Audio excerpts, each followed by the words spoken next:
How to add the viral iPhone Labubu live wallpaper. It's very simple and a quick process, so let's get started. First thing first, you have to move into the App Store and then install this application called Likoa. Simply install this application on your device. Once installed, tap on Open and open the app. Click on Allow. Once again, tap on Allow. Once you're in this page, you need to head over to Wallpaper at the bottom of the screen. Wait for a while for it to load.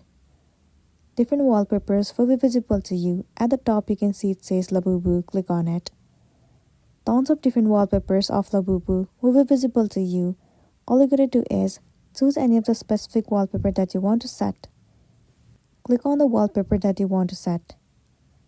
Now wait for a while. Tap on Set Wallpaper Now. You can see that it has been added. If you want to set it as a live wallpaper, then all you gotta do is click on this icon. Once done, tap on Add. Click on Set as Wallpaper Appear. And there you go, your Labubu wallpaper has been set on your iPhone. So that's a wrap for this video. If this video helped you, give it a like and check out our next tutorial. Thank you.